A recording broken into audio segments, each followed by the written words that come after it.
முக்கிய செய்திகள். பல்வேறு துறைகளில் வேலை செய்து வந்த ரோபோக்கள் குறைவான சார்ஜ் செய்துவிட்டு அதிக நேரம் வேலை வாங்குவதாக கூறி ரோபோக்கள் சங்கம் வேலை நிறுத்த போராட்டம் நடத்தி வருகின்றனர். முக்கிய செய்திகள். தொடர்ந்து 4வது நாளாக போராட்டம் நடத்தி வரும் ரோபோக்களை ரோபோக்கள் துறை அமைச்சர் நேரில் சந்தித்து பேச்சுவார்த்தை நடத்தி வருகிறார். முக்கிய செய்திகள். ஆங்கிரி ஷிப், கிரைங் ஷிப், ஸ்விட்ச் வீட்டன் ஷிப் என்று வாழும் இந்த காலத்தில் கோர்ட்டால் தடை செய்யப்பட்ட காதல், கல்யாணம், திருமணம் என்று ஒரு நபர் கூறியதால் அவர் கைது செய்யப்பட்டார். முக்கிய செய்திகள். தமிழகத்தில் பெண்களிடமிருந்து ஆண்களுக்கு பாதுகாப்பு வேண்டும் என்று அனைத்து மாவட்டங்களில் ஆண்கள் ஆணையம் போராட்டம் நடத்தி வருகின்றன. முக்கிய செய்திகள்.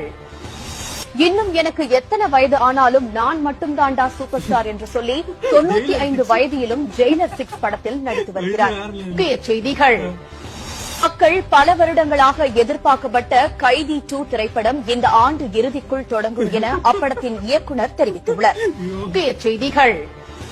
நிலாவில் கட்சி தொடங்கிய சைமன் அங்கேயும் ஏலியன்களிடம் திரள் நிதி திரட்டி புதிய ராக்கெட் வாங்கியதால் ஏலியன்கள் கடும் கோபத்தில் இருப்பதாக தகவல் வெளியாகியுள்ளது. முக்கிய செய்திகள். மேலும் இதே மாதிரி